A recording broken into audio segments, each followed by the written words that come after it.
yaitu Bapak Henry Remanlai, SAG, Gas.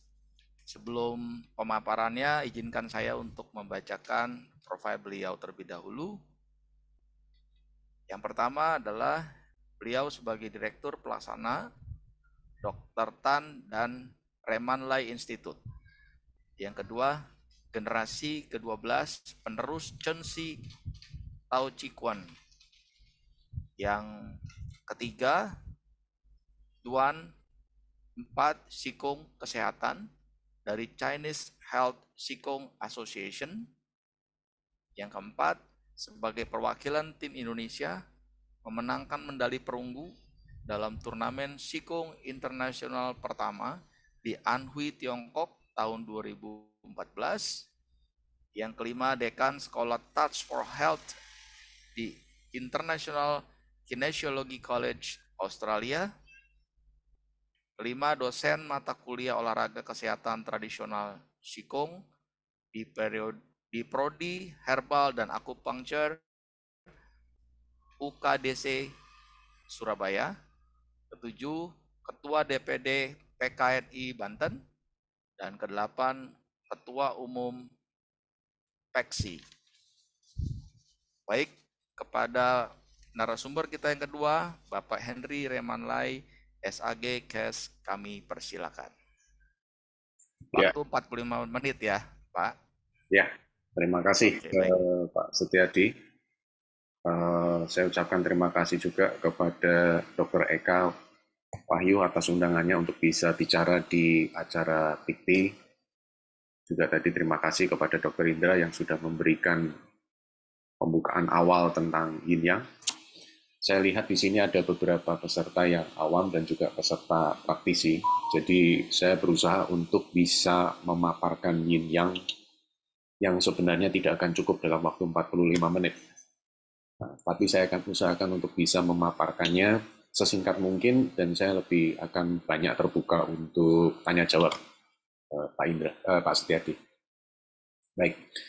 Jadi kalau kita bicara tentang Yin Yang, ada beberapa hal yang miskonsepsi di masyarakat. Sebentar, saya akan tunjukkan gambarnya. Saya kira sebagian besar di sini sudah pernah lihat gambar ini. Ya. Nah, gambar ini Yin Yang, tetapi banyak orang belum tahu bahwa sebelum Yin Yang ini ada, itu dimulai dengan suatu konsep yang disebut dengan lingkaran kosong. Nah, lingkaran kosong ini apa? Nah, lingkaran kosong, ini kursor saya bisa kelihatan ya Pak Setiadi ya?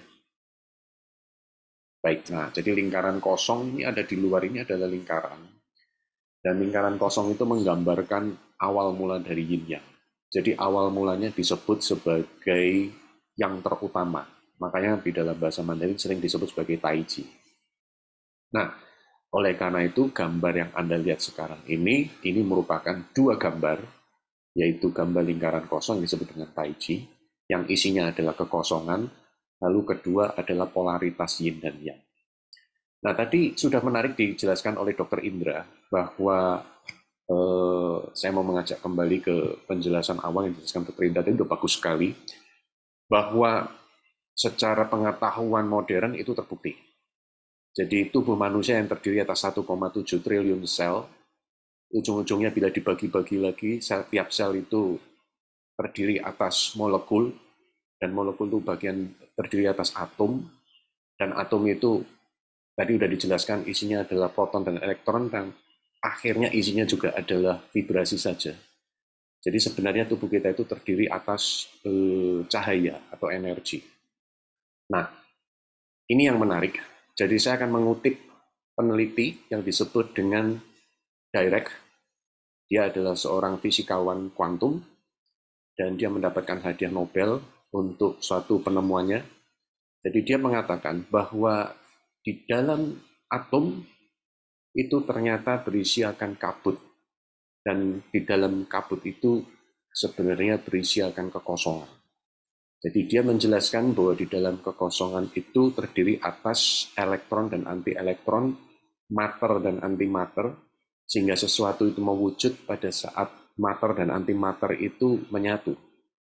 Nah, bila terjadi suatu induksi dengan kekuatan yang besar, misalkan sinar gamma atau apapun itu, maka saat elektron dan anti-elektron itu terpisah, maka keberadaan itu akan masuk ke dalam suatu kekosongan dan menjadi tiada. Nah, ini menarik. Jadi sebenarnya ribuan tahun yang lalu, konsep Taiji, konsep kekosongan itu sudah dijabarkan di dalam ilmu kesehatan tradisional Tionghoa. Nah, jadi saya tidak akan masuk ke hal yang umum, tentunya kalau Yin Yang dan Taiji itu sangat luas sekali, karena konsep ini itu dikembangkan pertama kali berdasarkan literatur kuno yang ada. Itu kira-kira 1050 tahun sebelum Masehi. Dan ditulis pertama oleh Raja Wen zaman dinasti Zhou. Jadi bisa digambarkan sudah sangat lama sekali. Itu yang tertulis ya. Jadi konsep ini secara tidak tertulis mungkin jauh lebih tua. Itu belum diketahui. Dan tentunya kalau kita membahas itu akan panjang lebar, nggak akan selesai. Nah, saya akan fokus kepada area kesehatan saja. Nah, jadi konsep, kembali ke tadi, konsep bahwa di dalam dunia modern akhirnya diketahui tentang adanya anti-elektron dan elektron antimater dan mater, itu mengamini konsep daripada Taiji dan Yin Yang tadi, yang ada di gambar ini. Nah, di dalam konteks literatur klasik, ini yang menarik. Pada saat situasi kekosongan atau emptiness atau vakum yang dijelaskan kalau di dalam kuantum fisik, maka kapan yin yang ini ada? Yin yang ini ada saat terjadi polaritas. Nah, polaritas ini muncul dihasilkan oleh Taiji itu. Dikatakan kalau di dalam ilmu fisika kuantum pada saat adanya induksi kekuatan dari luar. Nah, di dalam literatur kuno dituliskan bahwa deliniasi atau pembagian itu merupakan perwujudan dan merupakan hasil daripada terbentuknya waktu. Nah, ini menarik.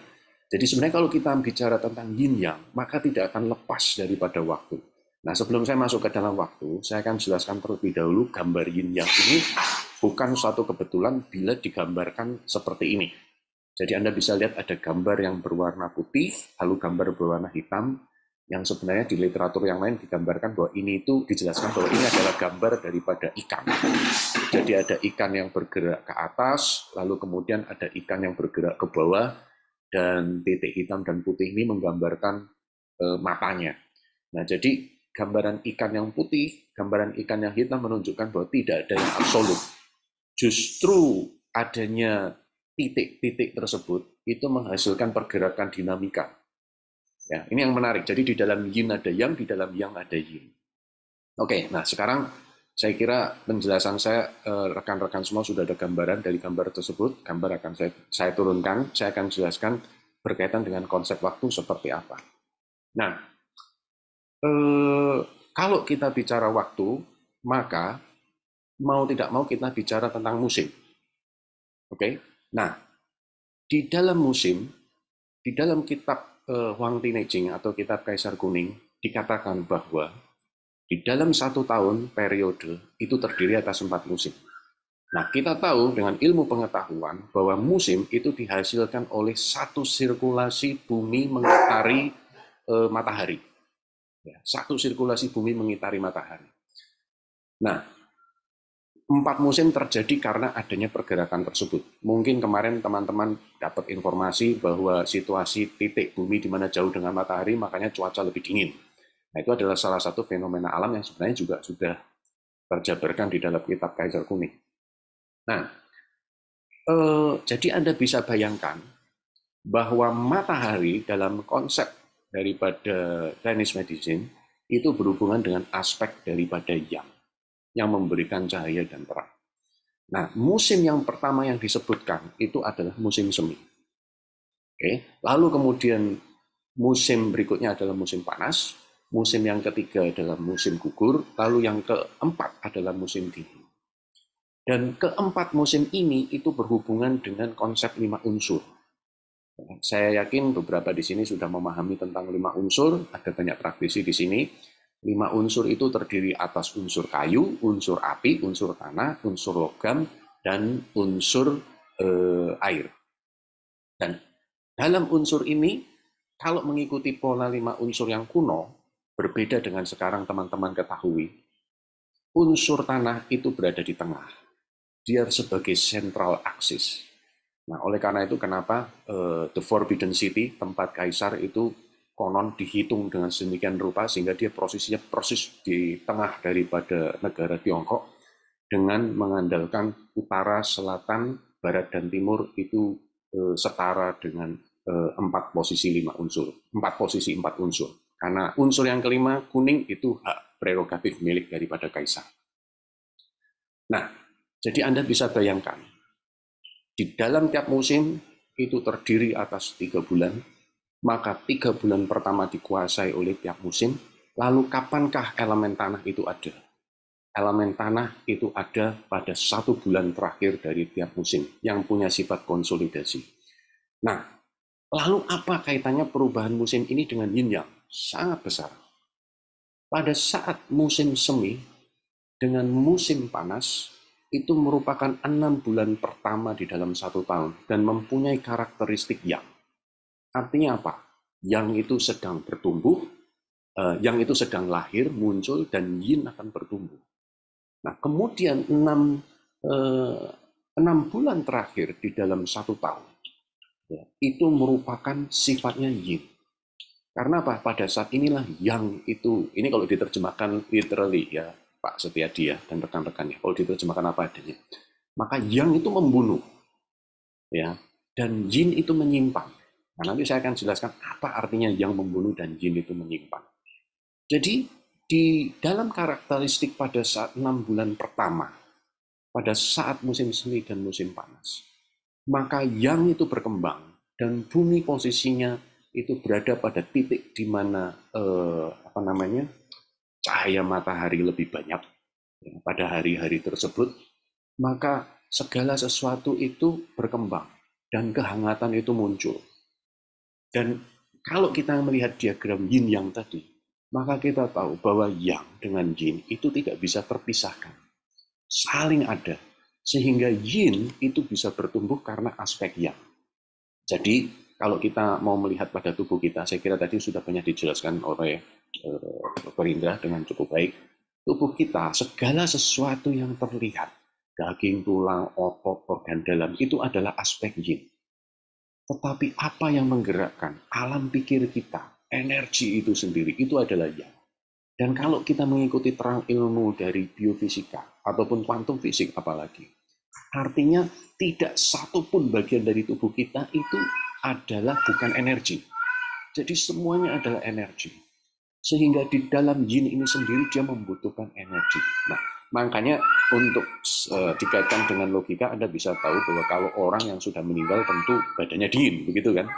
Ya, karena tidak ada energi. Badannya kaku, tidak ada energi. Hitam atau pucat karena tidak ada aliran darah. Darah sifat yin, tetapi darah sifatnya hangat dan mengalir karena adanya faktor energi yang menggerakkan. Jadi segala sesuatu akhirnya membutuhkan yang. Nah, makanya akhirnya di dalam kitab-kitab kuno dituliskan tentang yang seng. Tapi problemnya banyak masyarakat awam itu mensalahartikan dari kata yang seng, yang artinya memupuk hawa yang. Karena sebenarnya proses pemeliharaan diri, keseimbangan yin yang, itu sangat juga dipengaruhi oleh 6 bulan kedua pada 1 tahun. 6 bulan kedua pada 1 tahun, yaitu musim gugur dan juga musim dingin. Yang membunuh, yin menyimpang. Maksudnya apa? Posisi yang waktu itu akan menyusut Bapak Ibu. Jadi yang itu akan menyimpang. Oleh karena itu makanya cuaca mulai berubah menjadi dingin. Nah, pada saat cuaca mulai berubah menjadi dingin, maka terjadi konsolidasi. Konsolidasi apa? Yang. Dan yang ini akan berubah menjadi essence untuk kita simpan. Oleh karena itu, situasi pada saat malam tentu akan menjadi lebih lama pada musim-musim tersebut. Oke. Nah, lalu kemudian saya akan kembali kepada balik lagi ke awal tentang konsep Tai Chi. Tai Chi ini apa? Sering sekali kalau diterjemahkan dalam bahasa Inggris sebagai supreme dan ultimate. Artinya sesuatu yang paling tinggi dan paling ujung. Nah, menurut kitab-kitab kuno yang ada, dikatakan bahwa periode waktu Tai Chi atau Qi itu adalah 31.920 tahun. Nah, artinya pada saat siklus itu tercapai, maka kehidupan itu akan kembali ke nol kembali. Artinya semua seperti di reset, kembali ke awal. Nah, lalu pertanyaannya, apakah orang umurnya juga sampai seperti itu? Lalu bagaimana kita bisa mencapai keseimbangan? Nah, dulu waktu saya pertama kali menekuni traditional Chinese medicine, itu saya masih belum benar-benar jelas dengan konsep 5 unsur, lalu kemudian unsur mati, yaitu ada pada unsur unsur air, ya, dan organnya ginjal. Padahal orang itu kalau diomong kematian itu kan pasti takut ya Pak Setiadi. Nah, saya mikir, terus kemudian apa yang maksudnya? Kenapa kok disebut membunuh, terus kemudian kematian, menua, ya kan? Kalau logam itu menua, ya, mulai menua. Nah, kemudian kalau air itu elemennya kematian. Nah, akhirnya dengan classical Chinese medicine, saya jadi benar-benar paham. Konsep daripada unsur air yang banyak orang takutin dan hindari, itu adalah konsep unsur menyimpan. Kita mengumpulkan. Tujuannya adalah apa? Karena yang pada saat dia disimpan, dia mampu untuk bertumbuh kembali pada saat di musim semi. Jadi Bapak Ibu, kalau sampai orang ketakutan, sehingga dia tidak mau menyimpan yang, pada saat di musim semi nanti, yangnya justru akan menurun. Gitu Pak Setiadi ya. Jadi karena dia tidak punya daya simpan, sehingga tidak punya daya propel. Contoh yang paling gampang, saya ngambil, kalau di sini Bapak Ibu pernah nonton petinju, ya, atau sekarang musimnya kan MMA ya. Kalau Anda lihat, orang melakukan pukulan, saya pukul di sini, yang ini kan harus ditarik tangan kiri, betul nggak? Pada saat ini ditarik, baru saya bisa melepaskan pukulan, dan bergantian begitu kan. Nah, itu adalah konsep daripada yin yang. Nah, jadi saya tidak akan bisa rilis energi yang kalau saya tidak mampu menyimpan. Jadi siklus 5 unsur itu berkeliling, tujuannya adalah untuk kemampuan menyimpan. Nah, sekarang kembali ke periode yang tadi disebutkan, yang 31.920 tahun ya. Korelasinya bagaimana? Nah, di dalam kitab klasik, terutama di dalam kitab Kaisar Kuning yang membahas masalah kesehatan, Bapak Ibu, yang sering Bapak Ibu mungkin kelolosan, itu adalah konsep yin yang sebenarnya di dalam konsep yang paling besar, yang 31.000 tahun tadi itu, sebenarnya ada di dalam manifestasi bulan dan tahun, dan hari. Jadi kalau 1 tahun saya sudah membahas tentang 4 musim, maka di dalam 1 bulan pun itu juga ada siklus yang bertumbuh dan yang untuk menyimpan. Kapan itu? Nah, jadi buat yang sudah fasih dengan kalender Asia, kalender Tionghoa, kalender Arab, ya, itu pasti tahu bahwa dalam 1 bulan itu mengikuti periode naik turunnya bulan. Saat di langit tidak ada bulan, lalu kemudian bulan sabit, sementara kan kita mau puasa ya, nah bulan puasa itu pada saat bulan sabit pertama muncul di langit, lalu kemudian bulan purnama, lalu kemudian bulan sakit lagi, lalu kemudian bulan mati. Nah, itu adalah siklus yang sama, walaupun itu terjadi dalam periode malam. Bulan itu merupakan cermin daripada matahari.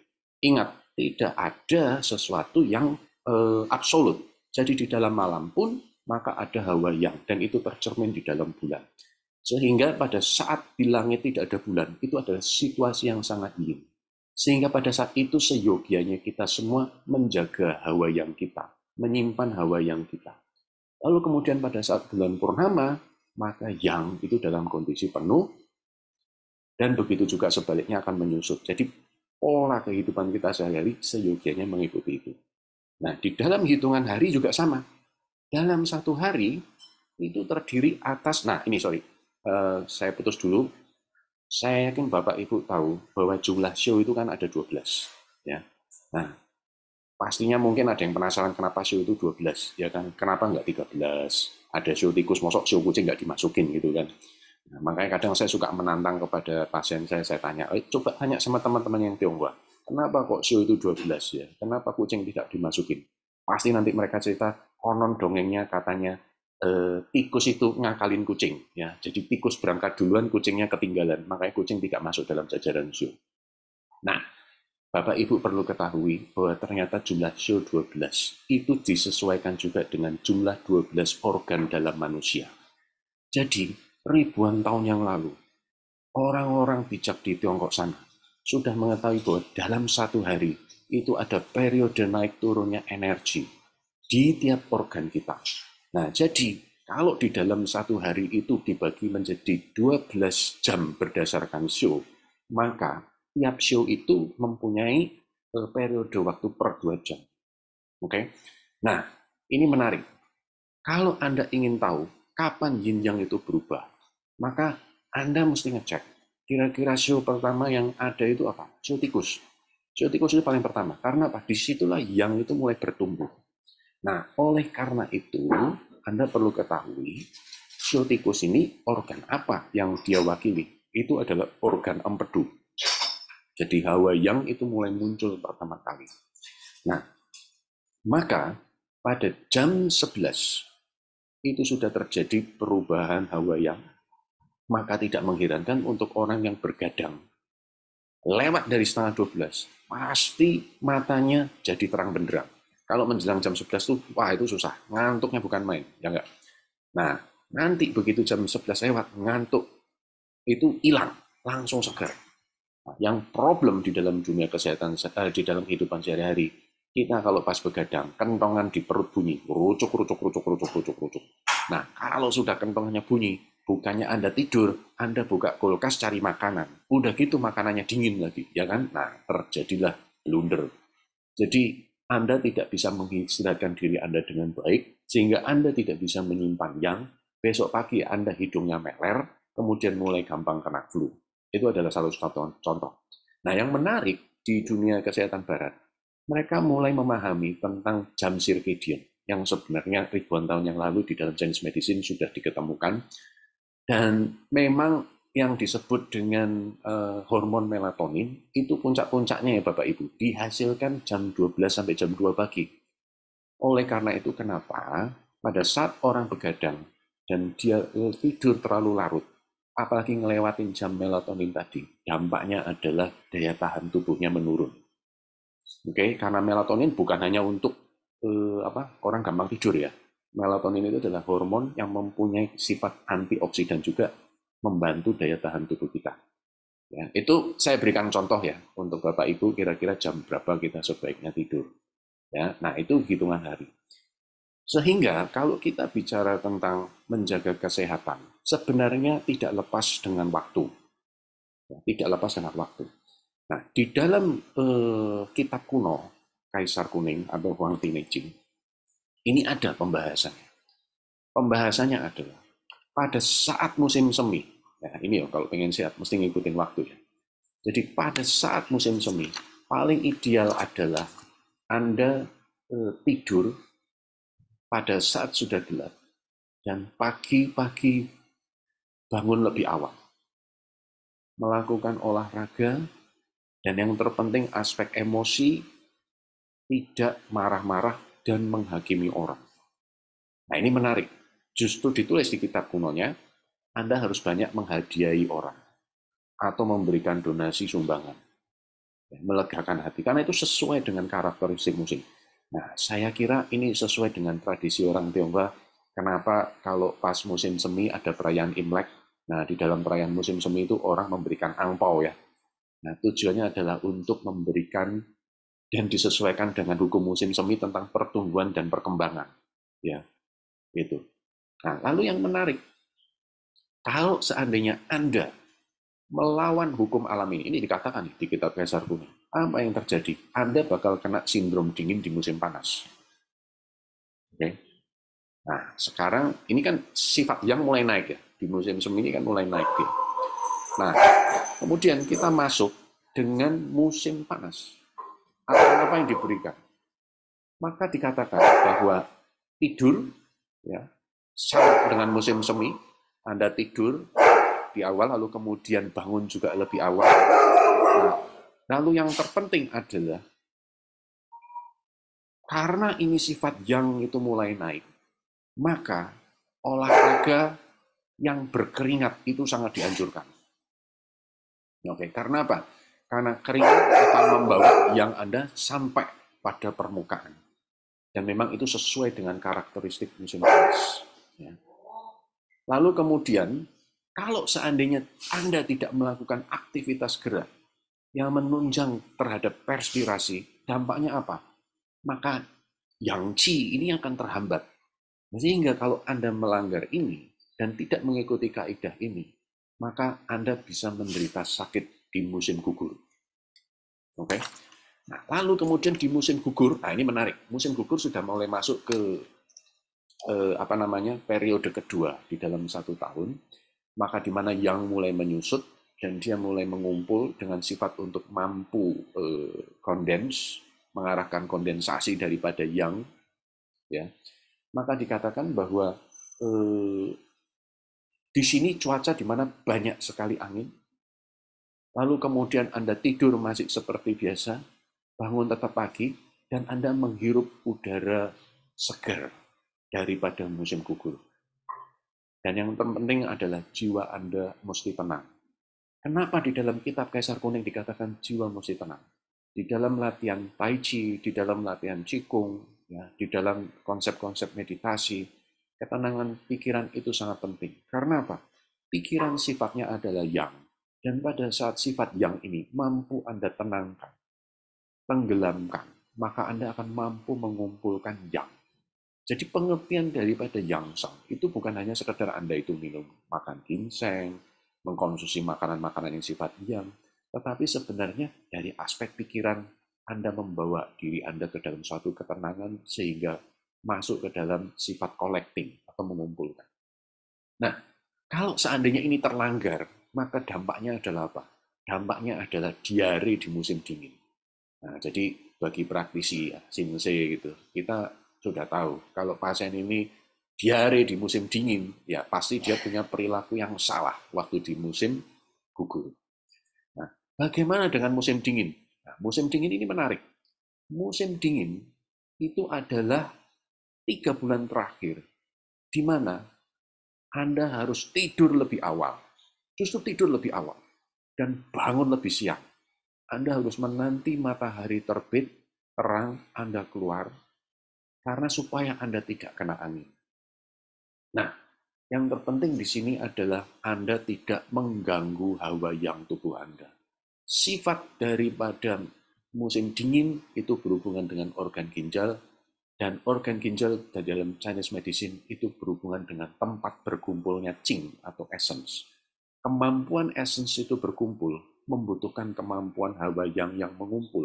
Jadi kalau seandainya pada musim dingin ini Anda justru malah kerja keras, ditambah sampai keringetan, dampaknya gawat sekali. Artinya apa? Yang Anda habiskan, Anda tidak mampu mengumpulkan essence, dampaknya di musim semi Anda akan kena masalah penyakit.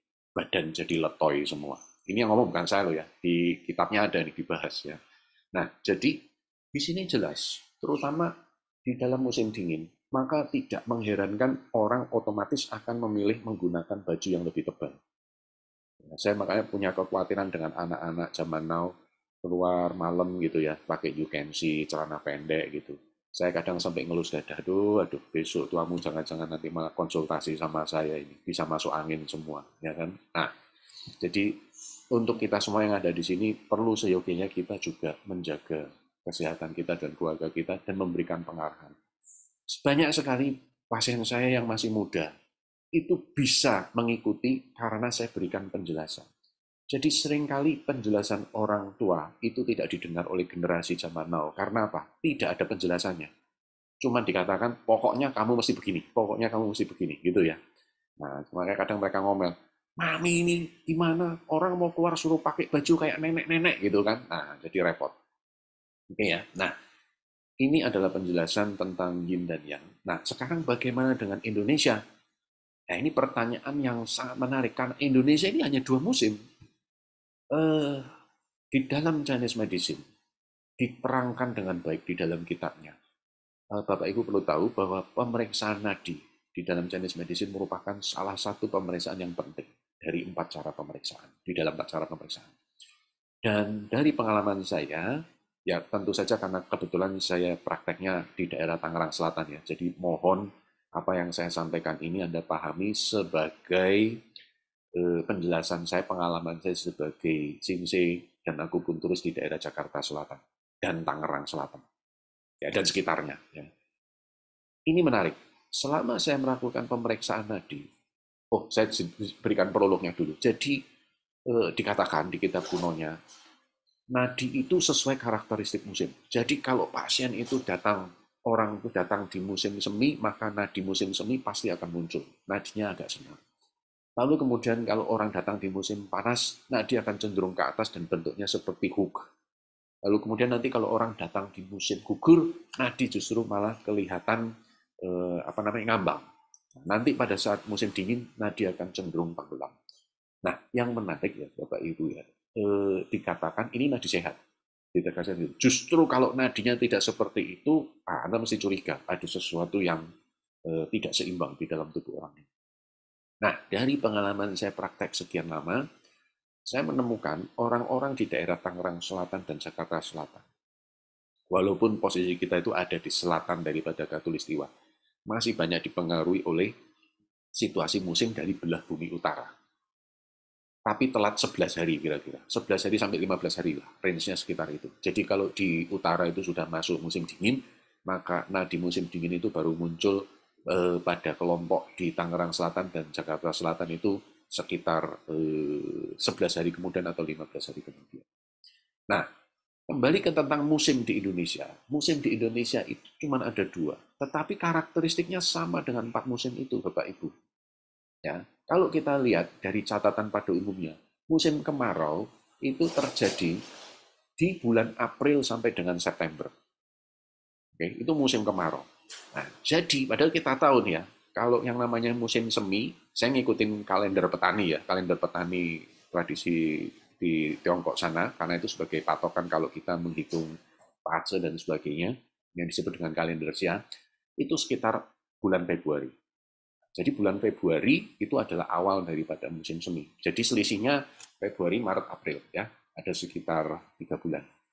Nah, jadi musim kemarau April sampai dengan September. Nah, sedangkan musim hujan di Indonesia ini mewakili 2 musim, musim gugur dan musim dingin. Itu terjadi pada bulan Oktober sampai dengan Maret. Nah, makanya tidak mengherankan selama bulan Maret ini kita masih mengalami hujan di beberapa tempat ya, dan curah hujan cukup tinggi. Dan cocok ini, kalau kemarin teman-teman Pak Setiadi amati, banyak angin di mana-mana ya. Ada angin, terus kemudian air juga banyak. Ya karena kita sebenarnya masuk ke dalam karakteristik sifat musim gugur dan juga musim dingin. Nah artinya, ya kita ikutin. Kita harus simpen yang kita, tidak banyak emosi di bulan-bulan ini, tenang.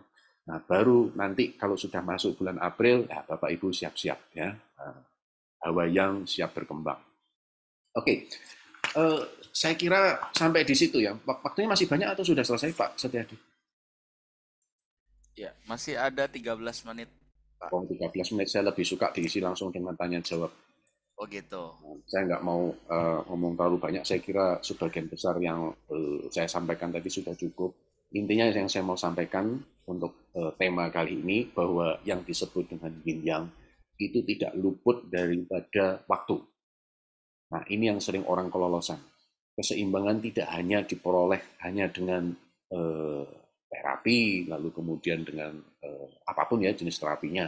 Tetapi yang terpenting adalah waktu. Dan orang sering kelolosan dengan istirahat.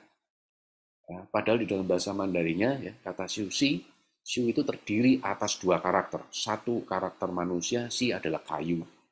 Karakter kayu di dalam Xiu itu sendiri. Artinya apa? Istirahat itu tidur. Nah, jadi orang sama kayu maksudnya dipan ya. Nah, mesti tidur. Si sendiri di mana orang memperoleh energi. Jadi tidur itu penting, waktu itu penting, tahu kapan kita tidur. Pada era sekarang saya temukan banyak sekali pasien saya yang punya problem dengan kesehatan, dimulai dari hal sepele, yaitu apa? Tidak tahu kapan mesti tidur dan berapa lama mesti tidur. Lalu kemudian aspek makanan tentu pengaruh, makanan yang dan yin. Kadang saya suka bercandain Pak Setiadi, saya suka bercandain ke pasien saya. Orang zaman dulu kalau kita lihat ya, nenek-nenek kita, buyut-buyut kita itu, kalau mau masak, itu pasti lihat langit. Betul nggak Pak Setiadi? Lihat langit. Wah ini musimnya mendung nih, aku mesti bikin sop buat anak-anak, ya kan?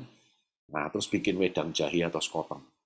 Nanti kalau cuacanya panas, orang tua zaman dulu pikir apa? Ah, saya mesti bikin bubur kacang hijau buat anak-anak, ya kan, untuk pendingin. Masaknya hari ini masak sayur asam sama sayur bening, ya enggak? Nah, sekarang orang zaman sekarang kalau mau masak nggak lihat langit lagi, tapi yang dilihat bawah. Lihat apa? Lihat aplikasi. Makanan paling dekat yang ada diskon ongkir di mana. Ya, jadi itu salah satu sumber juga. Nah, kalau ngomongin makanan, saya kira tadi sudah banyak dibahas oleh Dr. Indra, saya nggak mau bahas banyak. Tapi intinya keseimbangan yin yang itu juga selain melihat musim, lalu melihat apa namanya waktu istirahat juga. Tadi saya belum jelaskan bulan, tapi nggak apa-apa nanti sambil tanya. Bulan itu nanti erat kaitannya dengan wanita terutama ya, karena wanita kan punya menstruasi, makanya disebut datang bulan, maka ada hal-hal perilaku eh, yang zaman dulu banyak dilakukan, sekarang tidak dilakukan, Pak Setiadi. Makanya nggak heran sekarang banyak sekali wanita yang punya masalah dengan menstruasi. Saya kadang menganjurkan terhadap pasien saya, nggak percaya dia sama saya. Dan mungkin dikiranya saya laki kan, nggak pernah mens kan. Nah, saya bilang, kamu nggak percaya, nggak apa-apa, jalanin aja.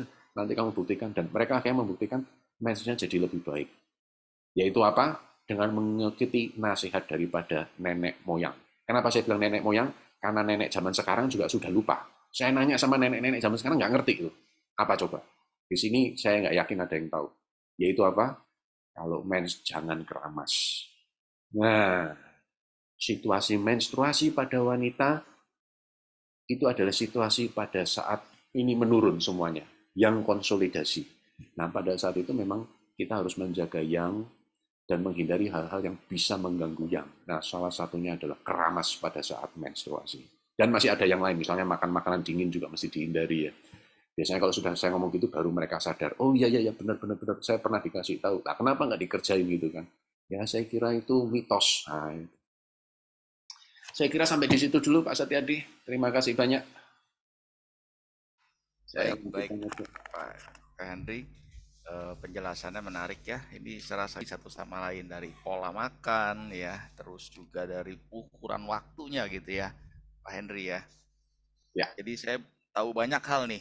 Ternyata apa yang dulu orang bilang mitos itu sebetulnya ada ilmu yang mendasar ya, Pak Henry ya. Cuman mungkin kitab kuningnya hilang ya ini. Jadi jadi masih kitabnya masih udah ada, kitab masih ada. Tapi saking tebelnya oh, nggak jarang ada yang buka. Sekarang kan orang-orang senangnya bukanya komik, gitu ya. Ya jadi kabar. tapi mungkin ini bisa ditambahkan gitu, dimasukin ke podcast atau apa. Karena anak zaman now itu kan lihatnya HP ya, Pak Ya Henry betul. ya. Mungkin di situ Nah, makanya ini dengan bagus kan cara-cara kalau yang praktis gitu. makanya ini kan bagus nih Ya. ada Tikti kan jadi masuk ke Mhm. YouTube. Jadi bisa Ya, ditiru ya, ya. oleh generasi zaman sekarang.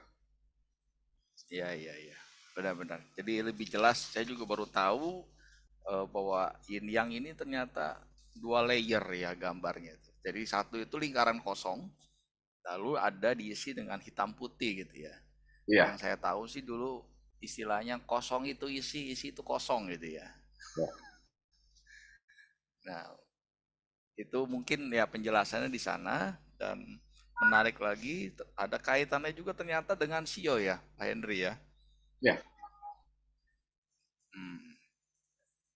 Terus kalau itu saya pernah ada juga dengar tentang biologis jam tidur seseorang itu, Pak Henry. Ada yang tipenya memang hobi begadang gitu ya.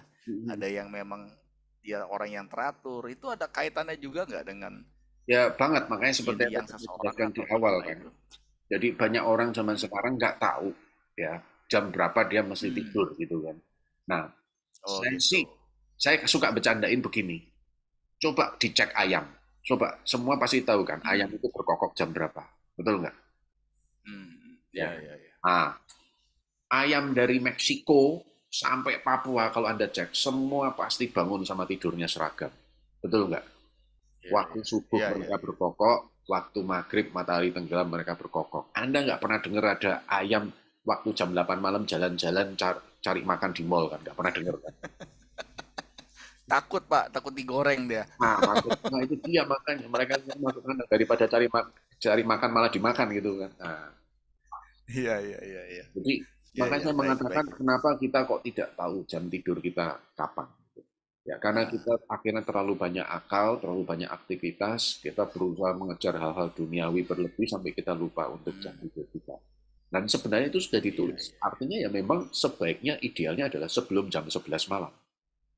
Karena Oh, begitu Anda lewat sebelum dari jam tidur ya. 11, maka Anda tidak mampu collecting yang. Hmm. Gitu. Fungsi tidur itu untuk collecting yang itu ya. Iya, untuk simpan energi supaya Anda punya banyak energi lagi untuk hari berikutnya. Gitu. Oh, Jadi kemampuan untuk bisa seimbang yin yang itu adalah bicara mengenal pasang surut. Nah, salah satunya adalah waktu. Kapan kita istirahat, kapan kita bekerja. Gitu. baik, baik. Menarik sekali Pak Henry. Ya, sepertinya kita harus sudahi untuk sesi kedua, Pak Henry. Ya, Baik semuanya, demikian pemaparan materi dari pemateri kita yang kedua, Pak Henry, dengan bahasa yang lebih down to earth ya, jadi kita lebih banyak paham, tetapi tidak mengurangi esensi yang mendalam, sehingga kedua narasumber kita yang luar biasa ini saling menyempurnakan ya, sesuai dengan integratif yin yang kita hari ini temanya ya, materi pemateri kita juga sangat harmoni dan integratif sehingga membuat pemahaman kita tentang harmoni hidup dari pola yin yang ini bisa lebih dipahami dan bisa diterapkan ya. Baik semuanya, kita akan jeda dulu 5 menit. Setelah itu kita akan lanjut dengan sesi tanya jawab.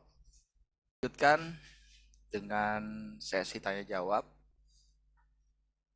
Saya sapa dulu kedua narasumber kita, Bapak Dr. Indra hadir? Hadir Ya, ya, baik. hmm. Begitu juga dengan Pak Henry.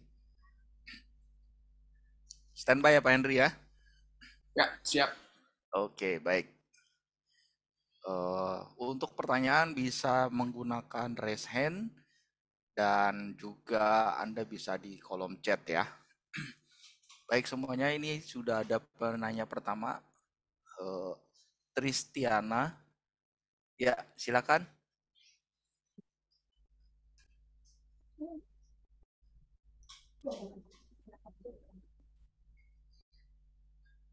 Ibu Tristiana ya.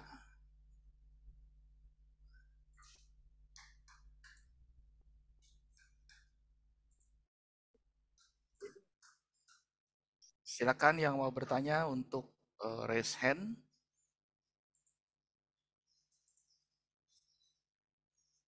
Oke.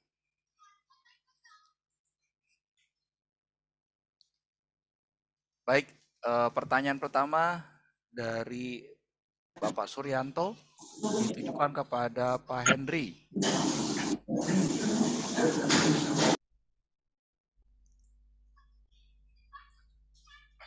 Saya bacakan ya. Selamat sore Pak Henry, mau tanya walaupun kita telah berusaha untuk menjaga yin dan yang, tetapi tetap saja sulit mencapai titik keseimbangan, terutama bagi usia di atas 60 tahun ke atas ya. Apakah harus ada terapi tambahan untuk mencapai keseimbangan yin dan yang itu?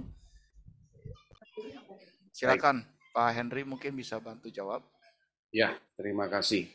Jadi ini pertanyaan yang sangat sangat bagus sekali ya.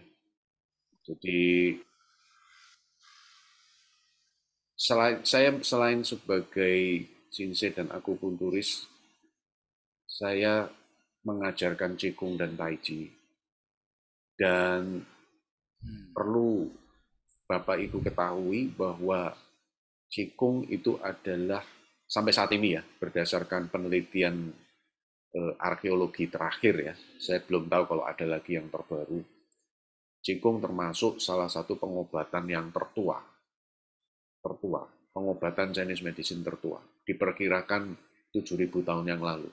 Karena mereka menemukan ada sebuah guci, di mana di dalam guci itu yang sudah 7.000 tahun, waktu diambil dari makam, itu ada gambar orang berlatih Qigong. Jadi ada pahatan orang berlatih Qigong di situ.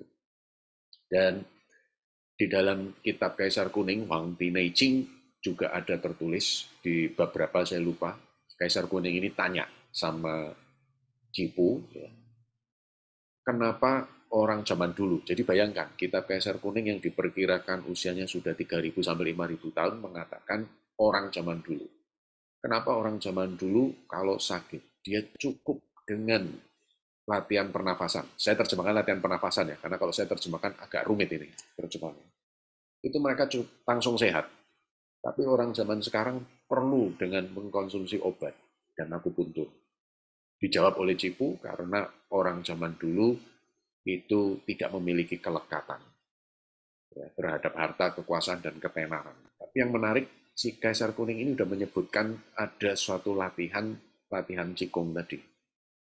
Dan bukan satu hal yang aneh bahwa sekarang di Universitas TCM di dunia itu sudah meletakkan Qigong sebagai mata kuliah wajib. Dan di Indonesia sendiri ya sudah ada Universitas TCM, ada UKDC, lalu kemudian juga UMS juga, mereka sudah meletakkan sebagai mata kuliah yang wajib juga. Dan jadi untuk menjawab pertanyaan itu, apa yang bisa dilakukan? Latihan Qigong dan Tai Chi itu tetap sesuatu yang sangat dianjurkan. Ya, walaupun sudah di usia tua, apalagi gerakannya sangat ringan dan mudah dilakukan untuk beberapa jenis ya. Jadi mesti harus selektif dengan latihan Qigong yang tepat dan guru yang tepat. Lalu ini Pak Setiadi, tadi ada yang bertanya juga, tapi pesannya dikirim direct ke saya ya. Nanti Pak Setiadi info saja kapan nanti saya bacakan. Baik, baik, Henry. Ya, Oke, untuk. Jadi makasih. untuk pertanyaan pertama ini berarti diolah nafas, bantu dengan olah nafas ya, Iya, Pak olah Henry ya. nafas, lalu kemudian meditasi, dan Qigong kan olahraga yang, terutama Tai Chi juga itu kan olahraga yang sangat ringan ya. Hmm, Cuman dengan apa yang tadi saya sudah jelaskan, nah nanti kalau sudah masuk ke musim hujan, ya jangan sampai keringetan, hmm. yang ringan-ringan saja. Oke, baik, baik. Musim Terima hujan tadi kasih Pak yang Henry. 3 bulan terakhir ya, tiga Mhm, bulan terakhir. Jadi kalau kita musim hujan tadi saya tulis Oktober sampai Maret, berarti mhm. Januari, Februari, Maret itu. Hindari keringat. Jadi dihemat keringatnya gitu ya. Iya, dihemat keringat. Oke, baik. Jadi ini harus bagi yang mungkin mungkin nggak tidak hanya usia 60 ya, kita pun perlu melatih Iya, sikung gitu ya. betul, betul sekali. Soalnya kan kalau, makanya kadang pasien saya masih muda juga tanya, Pak Setiadi. Mhm, Kalau orang sudah, dia nanyanya begini, saya olahraga begini, saya nggak perlu sebut olahraganya, nggak enak kan. Kalau saya olahraga A, olahraga B, kira-kira gimana sih? Dia tanya gitu kan. Saya bilang, ya kalau kamu nanya sama saya, konsep Chinese medicine yang disebut olahraga itu ya Qigong atau Tai Chi. oh, Saya mengatakan begitu. Karena kalau olahraga yang seperti kamu sebutkan tadi itu jenis olahraganya itu dihitung kerja, hmm, aktivitas kerja. Makanya konsep di dalam kesehatan tradisional Tionghoa, salah satu penyebab penyakit itu adalah 5 kelelahan. Nah, hmm, 5 kelelahan ini apa? Banyak baca, banyak tidur, banyak duduk, banyak berdiri, banyak jalan. Nah, jalan itu mewakili bekerja.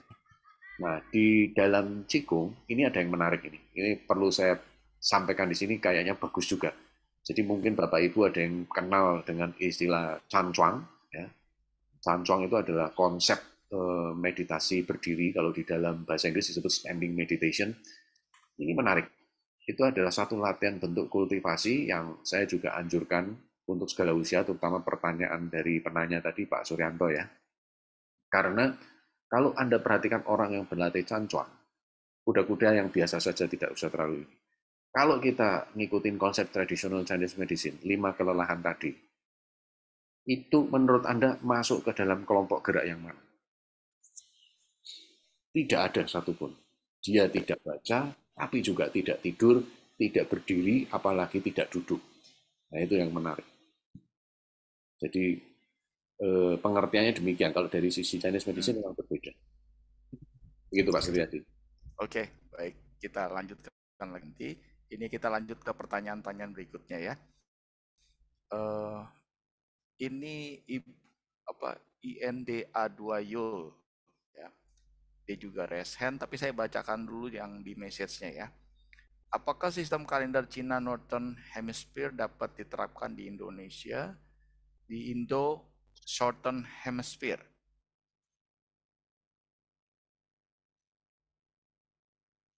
Oke, ini bisa dibantu diperjelas Ibu atau siapa nih, IND A2 Yul, bisa open mic. Dan ini ditujukan ke narasumber yang mana?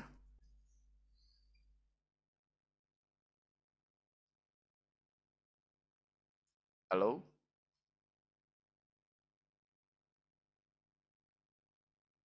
Oke, mungkin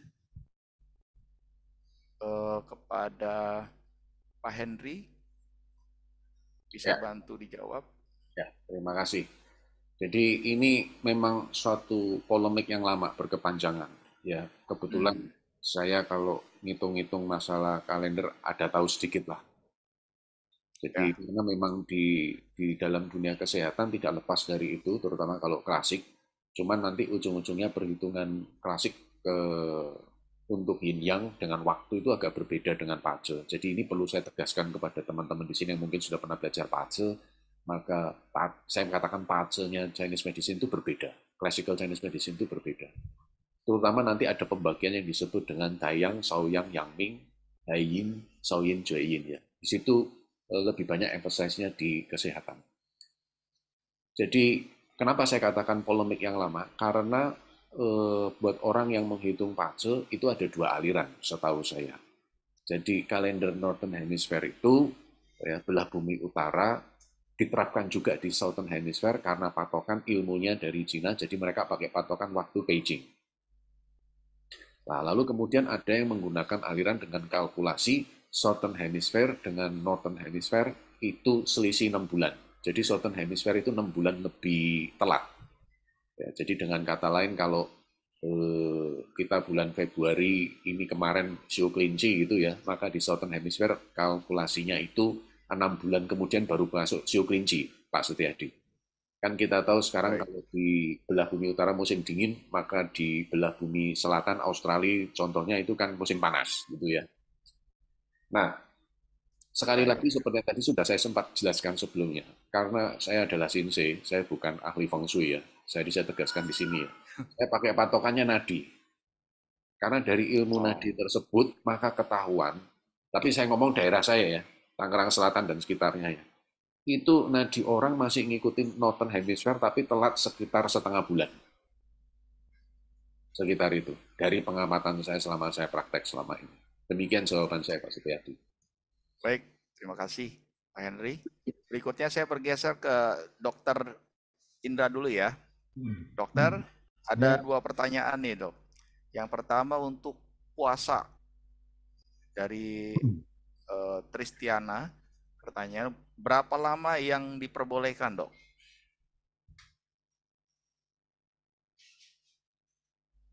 puasa. Ini sebetulnya puasa itu sudah ada sejak zaman Hippocrates. Hippocrates itu dianggap bapaknya kedokteran 2500 tahun yang lalu. Puasa mulai kedokteran modern dikerjakan oleh aliran dari natural hygiene abad ke-19 di Eropa dan di Amerika. Puasa yang dimasukkan di sini puasanya tapi minum air. Jadi beda dengan puasa Muslim yang tidak makan tidak minum. Puasa itu ada berapa jenis. Yang terakhir diterangkan mengenai puasa itu oleh satu dokter Yoshinori Osumi tadi yang dapat hadiah Nobel perdamaian mengenai puasa. Ada berapa macam puasa dulu? Puasa yang satu yang intermittent, jadi kadang makan, kadang tidak. Ada lagi puasa, dua macam puasa, total fasting dan partial fasting. Nah, salah satu pelopor puasa yang banyak pengalaman, yang banyak dipelajari itu dari Natural Hygiene Society. Orangnya namanya Herbert Shelton. Ini pakarnya mengenai puasa. Menurut Herbert Shelton, kalau puasa untuk penyembuhan itu lebih baik total fasting, hanya minum air. Kalau partial fasting itu masih selain minum air boleh makan buah. Kalau orang Jawa ngerowot dulu makan ubi, singkong boleh, atau makan beras aja namanya mutih. Contohnya adalah makrobiotik, puasa itu dengan brown rice. Kalau puasa dengan makan brown rice, jadi itu namanya mono diet. Mono diet itu bisa dilakukan 2 minggu, 3 minggu. Tapi kalau puasa yang mutlak, jadi total fasting, hanya minum air, nah itu kita bagi short fast, puasa pendek, jangka pendek. Puasa jangka pendek hanya minum air itu boleh sampai 3 hari puasa sendiri tanpa pengawasan dokter. Kalau lebih dari 3 hari sampai seminggu atau kadang-kadang sampai 10 hari, kita bilang yang intermediate, jadi agak panjang. Kalau intermediate fasting jadi bisa sampai seminggu 10 hari, sebaiknya ada dokter yang mengawasin. Kalau lebih dari 10 hari, itu namanya long fasting, puasa panjang. Itu bisa sampai 1 bulan lebih. Jadi aliran dari Natural Hygiene Society yang di Amerika, itu mereka pernah mengadakan satu percobaan, orang puasa sampai 30 hari, hanya minum air.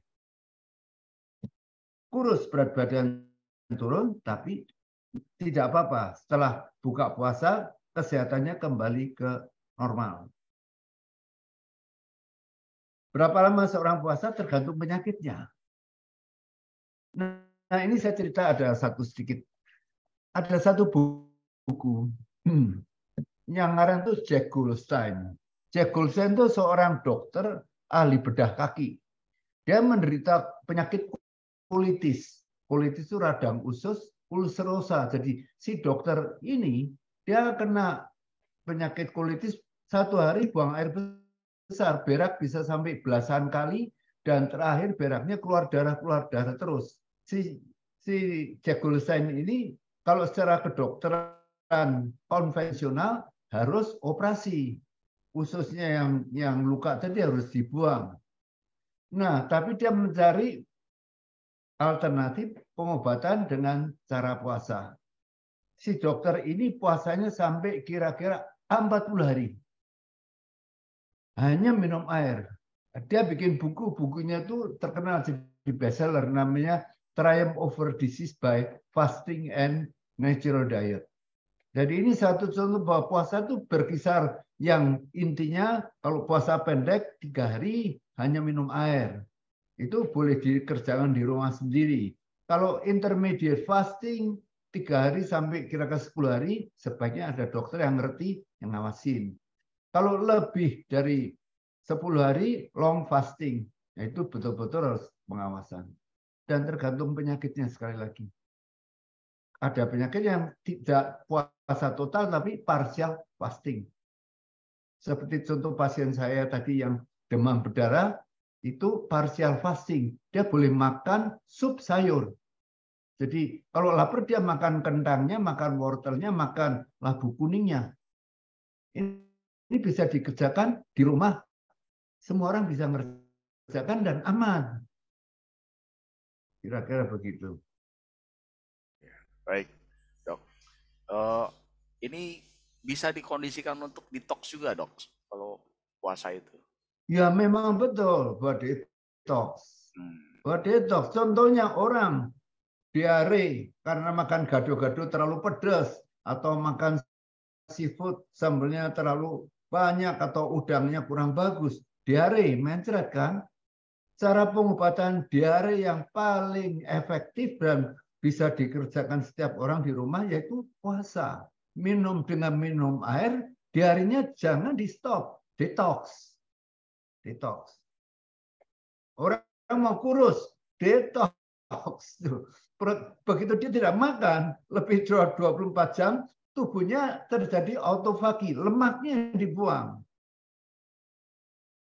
Detox memang benar.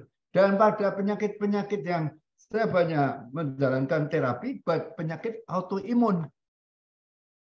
Autoimun itu sekarang banyak dijumpai. penyebabnya apa tidak tahu. Secara kedokteran konvensional obatnya cuma dikasih kortikosteroid. Nah, dalam integrative medicine, autoimun itu mesti dicari tahu sebabnya kenapa. Salah satu pola makannya nggak benar atau terjadi autointoksikasi. Saya kasih contoh nih yang di kedokteran modern masih belum banyak diketahui.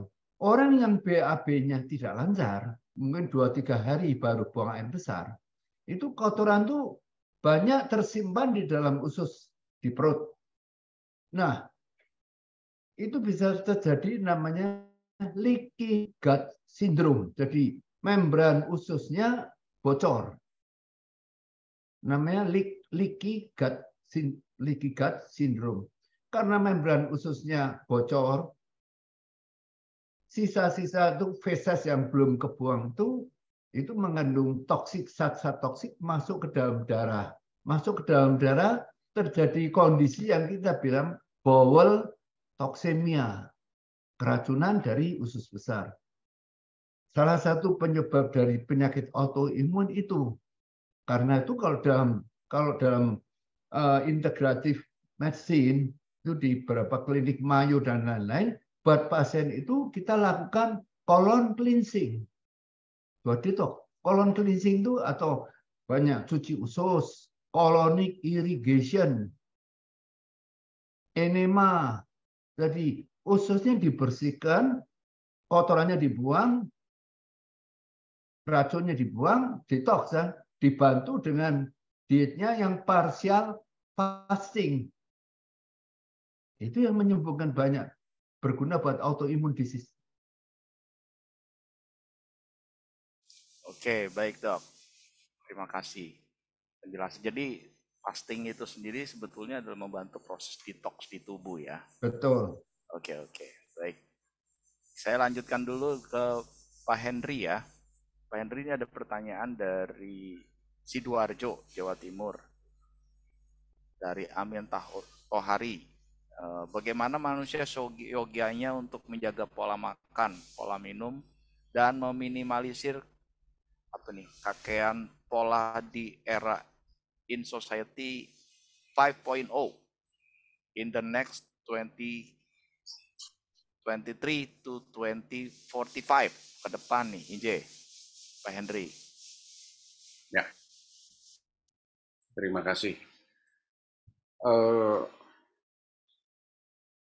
Yang perlu kita pahami, apa yang tertulis di dalam klasik itu perlu untuk dilihat dengan kacamata era sekarang supaya aktual. Dan saya kira sekarang yang menjadi concern pada dunia kesehatan pada umumnya, saya kira tidak hanya dunia kesehatan tradisional, tapi juga dunia kesehatan barat dan konvensional ya pada umumnya, itu adalah pola hidup. Nah, jadi kalau bicara tentang pola makan, maka perlu diketahui kalau di dalam ilmu nutrisi itu arahnya sudah kepada pola makan yang seimbang. Nah, yang perlu disoroti memang pada zaman sekarang ini, zaman now, makan itu sudah, kalau ibaratnya saya ngomongnya begini deh, kalau nenek saya masih hidup, terus kemudian dia lihat makanan zaman now, itu dia bingung, ini kok ya ada makanan seperti ini gitu ya. Yang saya maksud adalah makanan diproses, bahkan makanan kelompok ultra proses. Ya. Nah, ini harus dibedakan antara apa yang mesti makanan yang menjadi kebutuhan kita. Makanan yang menjadi kebutuhan kita dan masih sejalan dengan klasik, itu adalah makanan yang masih mendekati aslinya. Artinya kalau makan sayur, ya dia masih berbentuk sayur. Ya. Kalau dia makan makanan yang daging atau ikan juga ikan. Begitu makanan ini makin tidak kelihatan bentuk aslinya, maka campur tangan dan pemrosesan itu panjang. Dan tentunya itu mempengaruhi daripada kandungan gizinya. Nah, kenapa kok klasik dalam hal ini masih relevan? Saya kira Bapak Ibu perlu menyadari juga bahwa kemajuan teknologi itu memang perlu. Tapi teknologi ini pada saat berhubungan dengan kehidupan manusia, saya kira perlu dicermati dengan bijak dan diletakkan pada tempat yang semestinya. Makanya kenapa di dalam ilmu filsafat juga ada pembahasan. Saat masalah dimunculkan oleh sebuah teknologi, pasti akan dibutuhkan teknologi lebih canggih untuk mengatasi itu. Betul nggak Pak Setiadi? Misalnya nih contoh handphone, begitu handphone nggak upgrade, wah ya sudah mesti beli handphone lagi dengan teknologi yang baru, ya kan? Atau install atau download aplikasi yang baru. Tetapi yang menarik, moral itu tidak akan pernah berubah. Kebijaksanaan-kebijaksanaan kuno, tradisi moral kuno, itu ternyata tidak lekang dan tetap aktual di masa sekarang. Gitu. Yang bisa saya sampaikan demikian. Oke, baik Pak Henry, terima kasih. Berikutnya saya beralih ke Dr. Indra lagi. Dok, ini atas nama Link, ada pertanyaan, 2 pertanyaan. 1, anak dengan kecenderungan demam tinggi jika sakit, laki-laki umur 8 tahun, tinggi 140, berat 25, jika sedang demam muntah. Apakah baik jika diberi sup sayur, mengingat berat badannya yang sangat kurang? Itu dulu pertanyaan pertamanya, Dok. Saya jawab dulu ya. Baik. Kalau dalam keadaan demam tinggi, anaknya mual, muntah, sebaiknya jangan dikasih makan. Yang penting menjaga jangan dehidrasi. Apakah mau dikasih sup sayur boleh, atau air hangat juga boleh. Kalau di rumah sakit diinfus. Daripada diinfus di rumah sakit, di rumah saja lebih enak kan. Jadi sup sayur itu pilihan yang paling bagus. Manfaat dari sup sayur, 1, airnya mencegah dehidrasi. Sayur itu sifatnya alkali. Jadi makanan itu ada yang acid forming food, ada yang alkalizing. Kalau kita makan daging, kita makan ayam, telur, susu, itu acid forming food. Gula, roti-roti, kue-kue, itu juga acid forming food. Jadi dalam keadaan anak demam tinggi pasti ada infeksi. Kalau ada infeksi sebaiknya jangan diberikan makanan yang membuat darahnya dia menjadi lebih asam. Jadi karena itu maka dikasih sup sayur tadi. Dan mengenai kurus berat badannya, dia memang sudah kurus. Sekarang mau dipaksa makan sate ayam, sate apa, sudah tidak bisa terima, penyakitnya lebih berat, tetap kurus. Nanti setelah sembuh baru kita atur dietnya. Ini banyak ibu-ibu rumah tangga yang takut kalau anaknya kurus. Padahal pada waktu sakit itu tadi yang sudah diterangkan, kalau begitu tidak dimakan, terjadi proses autofagi, detox. Racun-racunnya yang dimakan, ada tumornya yang dimakan dulu. Nanti setelah sembuh, baru kita gizinya diperbaiki dengan makanan-makanan yang baik untuk pertumbuhan badannya dia. Oke, berarti Pertanyaan bisa, kedua, ya pertanyaan kedua ya Dok, untuk anak perempuan usia 7 tahun dengan alergi gatal kronis di lekukan kaki, apakah ada tips khusus untuk pola makan dan lain-lain? Apakah baik untuk dikurangi konsumsi protein hewani, mengingat masih dalam masa pertumbuhan? Terima kasih. Usia 7 tahun perempuan. ya, alergi itu kalau di dalam makrobiotik itu yang harus dihindari makanan yang sifatnya yin, yang dingin. Makanan yang sifatnya yin itu tadi gula, tepung-tepung, terutama tepung terigu, penyedap kayak micin, jadi Indomie segala, terus susu juga yin, buah-buahan juga yin, jus juga yin. Nah ini yang kadang-kadang orang susah menerima. Itu buat detox itu, maka tadi yang istilah populernya mutih dulu. Hanya makan brown rice. Banyak orang kalau saya bilang makan brown rice, ya geleng-geleng kepala. Tapi kita perhatikan, kalau brown rice, apalagi yang organik, banyak burung dan lain-lain itu sepanjang hidupnya dia hanya makan padi. Brown rice itu makanan yang lengkap. Jadi karbohidrat ada, di dalam kulit ari dari beras tumbuk itu mengandung vitamin yang tinggi, mengandung fiber, dan mengandung antioksidan. Jadi dalam hal alergi yang kronis ini, lebih baik anaknya itu setengah puasa dulu. Jadi setengah puasa makan brown rice, makannya vegan dulu.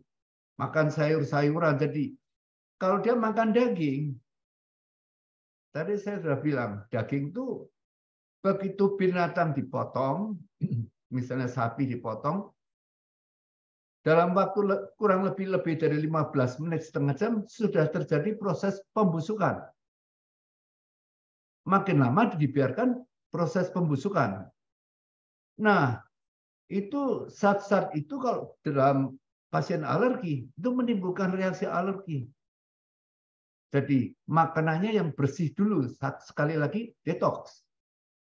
Makan nasi boleh, sayur-sayuran itu saja dulu.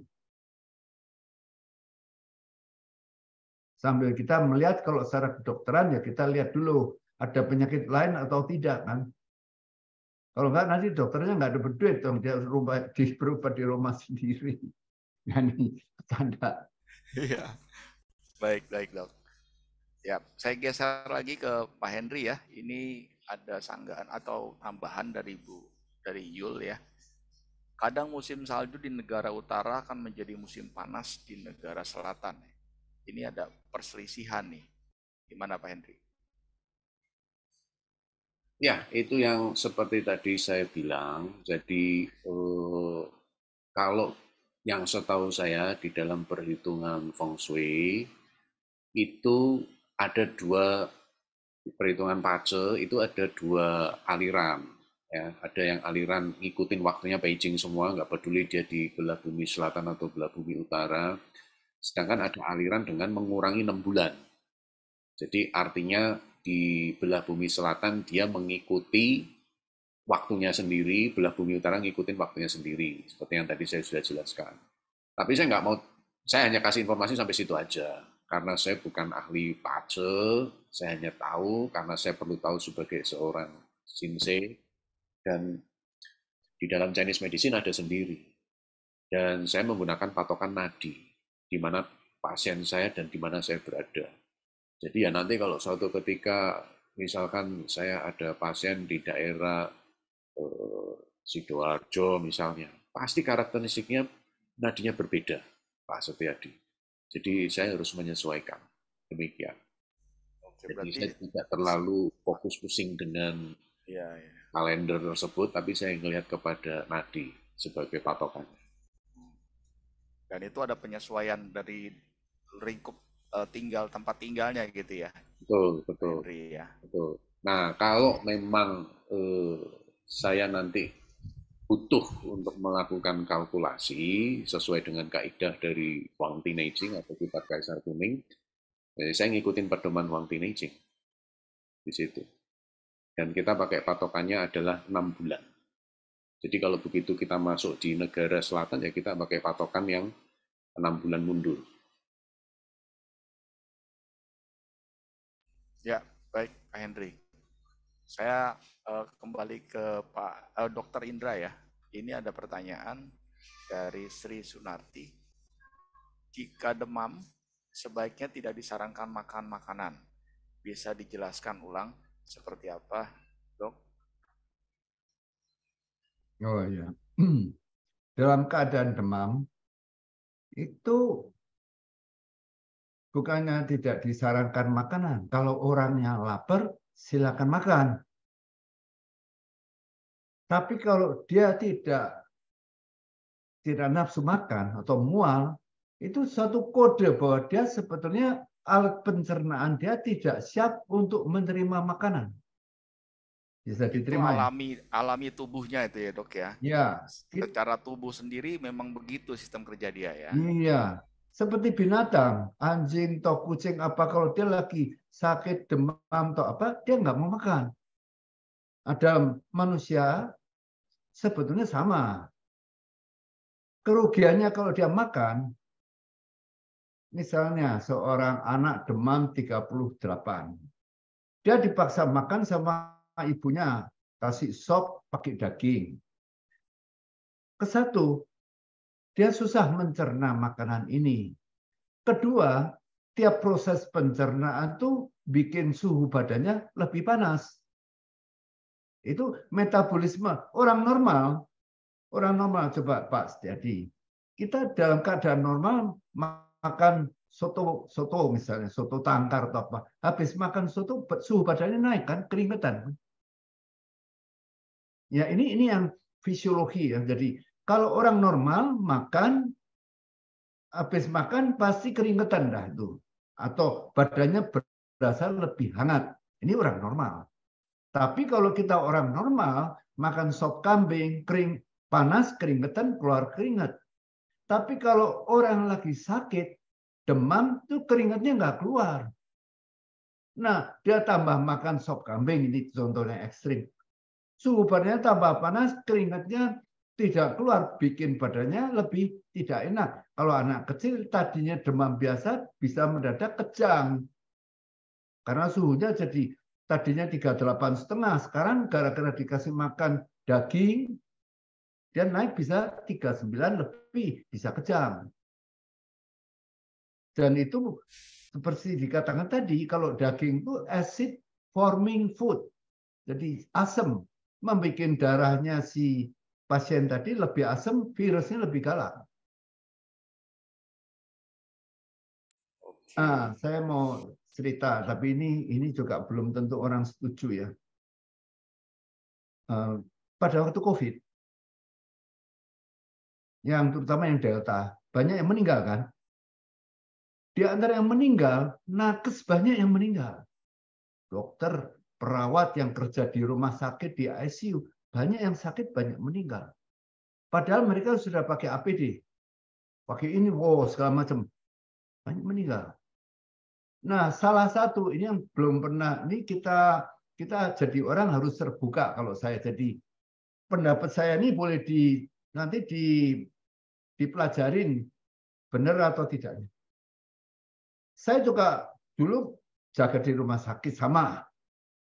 Pengalaman kalau jaga di rumah sakit karena takut ketularan penyakit, takut badannya lemah, makanya dikasih banyak daging, telur, susu, jadi yang istilahnya kalau orang Chinese bilang jiapo, high protein, high kalori, itu.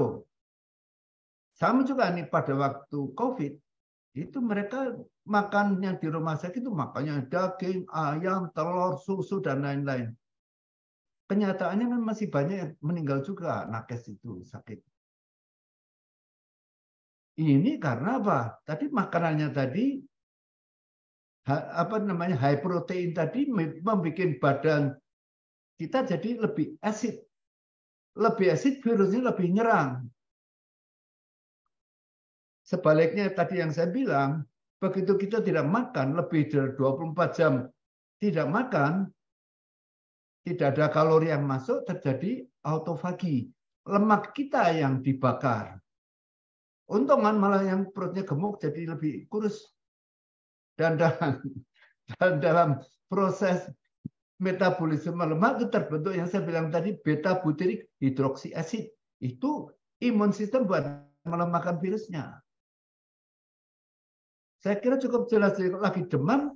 Kalau dia ingin makan, tapi makan makanan yang jangan terlalu asid, jangan makan makanan yang sukar dicerna. Dia bisa makan sup sayur kentang, atau kita di sini di Jakarta ubi cilembu udah enak. Ubi cilembu, singkong rebus, pisang kepok dikukus, itu sudah cukup. Nanti kalau mau gemukin badan nanti urusan belakangan. Tapi pada waktu sakit bisa diterima kira-kira. Baik. Mohon izin Pak Setiadi. Boleh. Saya mau tambahin dari Dr. Indra tadi, saya sangat setuju sekali. Itu salah satu konsep yang banyak di kalangan orang Tionghoa yang salah dengan pengertian jakpo. Jadi mereka jakpo terus sampai badannya panas.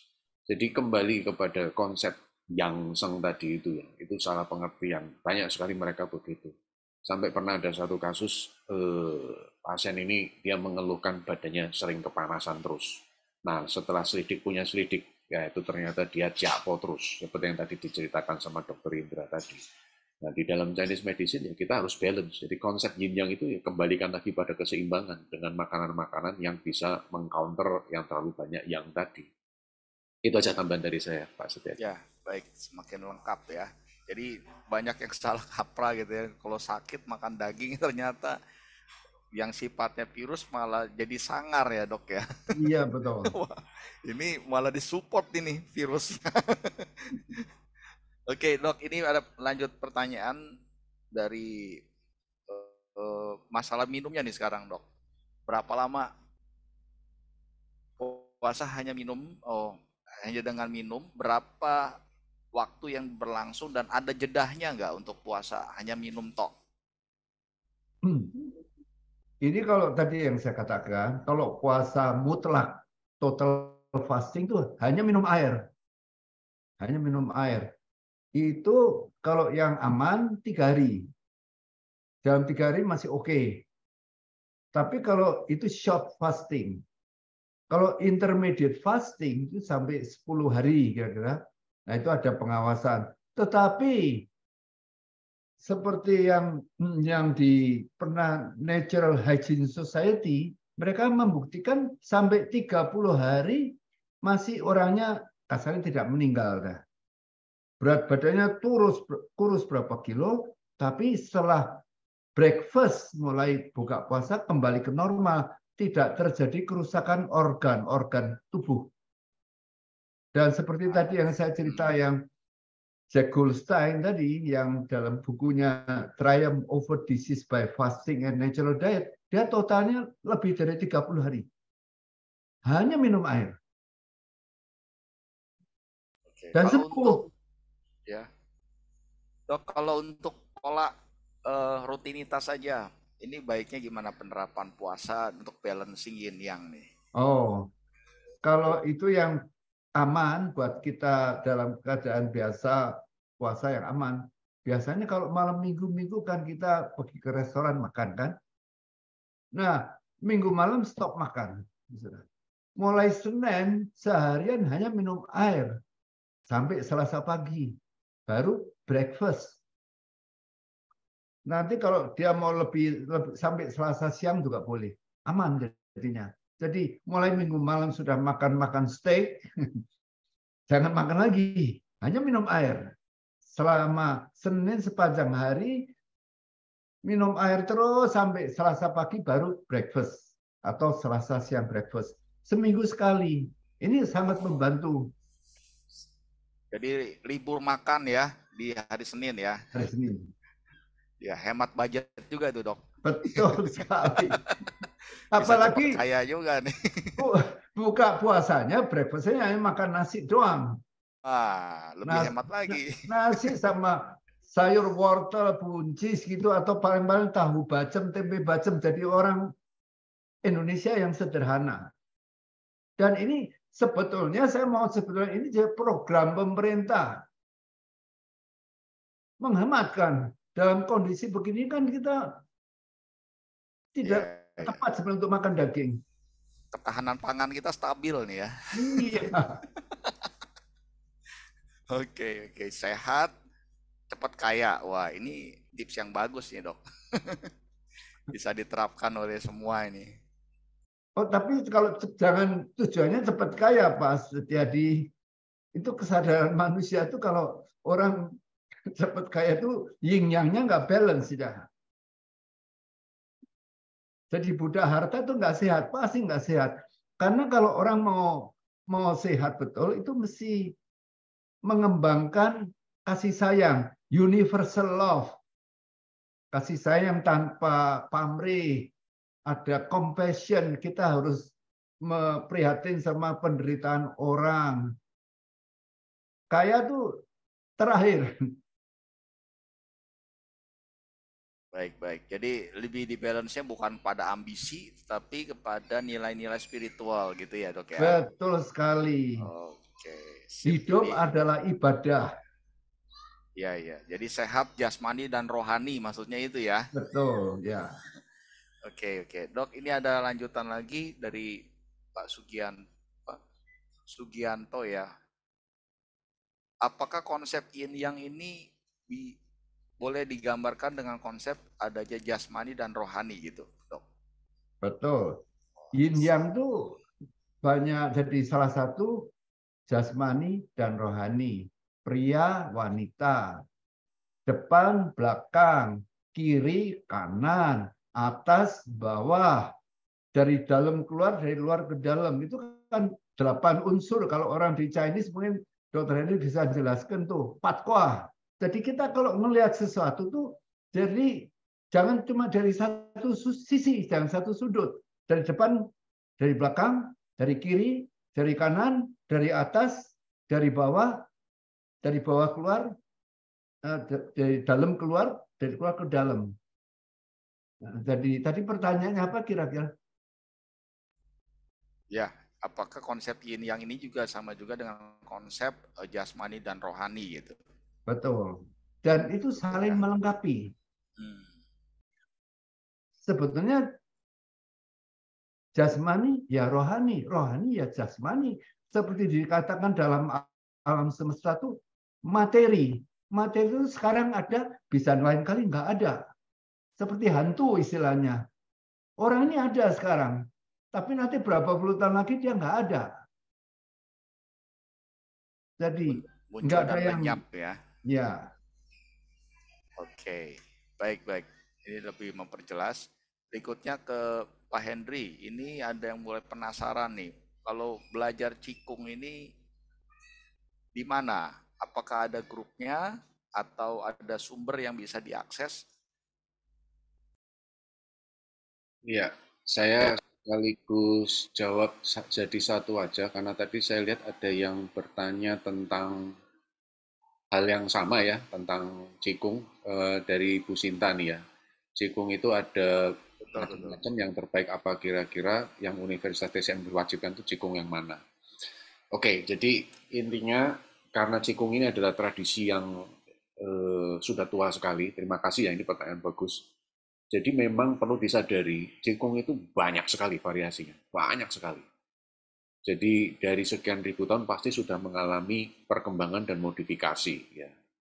Nah, bisa dikatakan bahwa dari sekian banyak Cikung bisa dibagi menjadi dua, Cikung tradisional yang diturunkan dari keluarga ke keluarga ya, di dalam lingkup keluarga atau perguruan. Lalu kemudian ada Cikung klasik. Nah, Cikung klasik ini di mana ada kitab klasiknya ada, jadi lebih sangat ke formal ya. Kalau kita ngomong pendidikan formal. Nah, salah satunya adalah Wujinshi. Nah, Wujinshi ini sejarahnya dikembangkan oleh tabib terkenal waktu zaman dinasti Han yang disebut dengan Huato. Pasti kenal, ada yang tahu kan ada jarum akupuntur mereknya Huato ya. Jadi nama dia sampai dipakai karena dia dulu tabib yang terkenal dan dia mengembangkan Qigong namanya gerakan menirukan 5 binatang disesuaikan dengan unsur tiap unsurnya. Nah, di dalam Universitas TCM jenis Qigong yang diwajibkan sebagai mata kuliah itu ada dua. Pertama adalah Patuancin, ya, atau diterjemahkan dalam bahasa Inggris Eight Pieces of Brocade, lalu kemudian Ujinshi. Dan memang sekitar tahun 2000 dari pemerintah Tiongkok, dalam hal ini Kementerian Olahraga terutama, dan dibantu oleh kementerian yang lain, itu melakukan penelitian dan menggali kembali sampai ke akarnya dan berdasarkan hasil-hasil galian arkeologi dan juga kembali ke tempat asal daripada dulu si penemu daripada Cikung, misalnya contoh Wato ya, dia itu aslinya kan dari desa, sekarang kota ya, Anhui, akhirnya disintesakan kembali. Yang tadinya sudah menyebar di banyak daerah, bahkan banyak negara, pecah begitu, ada yang berkembang menjadi kungfu, ada yang berkembang menjadi murni kesehatan saja, itu diintisarikan kembali. Begitu. Jadi untuk saat ini ada 4 Qigong klasik yang bisa dipakai di dalam pendidikan formal dan itu terstandar itu adalah Patuancin, Wucinsi, lalu kemudian usage right atau sering disebut six syllable healing sound, jadi suara 6 suara untuk menyeimbangkan meridian tubuh. Lalu yang terakhir adalah I Ching Ching. Nah, I Ching Ching ini adalah tendon dan muscles transformation ya. Itu ciri khas Qigong dari Shaolin. Itu yang saya bisa sampaikan Pak Setiadi. Terima kasih. Ya, wah, lengkap ya. Luar biasa berarti ya. Mengolah nafas bisa sejauh itu ya. Oke, ini ada pertanyaan dari M. Setiawan, Pak Henry. Akupressure boleh nggak dilakukan setiap hari pada titik yang sama? Akupresur dilakukan setiap hari. Ada beberapa titik akupresur yang bisa dilakukan setiap hari ya, misalnya Cusanli ya, atau ST36, itu tidak ada masalah. Namun seyogianya kalau memang Anda punya keluhan, lebih baik Anda berkonsultasi terlebih dahulu. Karena titik itu bisa ditentukan didasarkan dari 4 cara pemeriksaan. Dari 4 cara pemeriksaan baru diketahui titik yang mana yang sesuai untuk kondisi tertentu. Demikian yang bisa saya sampaikan, Pak Setiadi. Oke, baik. Ini ada keterbatasan waktu. Mungkin kalau ada pertanyaan lain, maaf jika tidak sempat dijawab. Ini pertanyaan, mungkin kita buka 2 pertanyaan terakhir ya. Dari Ibu Nina nih, untuk Dokter Indra. Waktu makan buah yang diajukan untuk sebelum atau sesudah makan. Nah, untuk penderita diabetes, hipertensi, pola makan seperti apa yang dianjurkan sesuai dengan yin dan yang? Itu untuk Dokter Indra. Lalu untuk Pak Henry, mohon tips pola hidup yang baik, pantangan untuk wanita sehubungan dengan siklus menstruasi yang tidak teratur. Terima kasih. Dokter Indra terlebih dahulu, monggo. Sekali lagi tolong pertanyaannya Pak Sugi. Ya, Dokter Indra, waktu makan buah yang dianjurkan itu sebelum atau sesudah makan?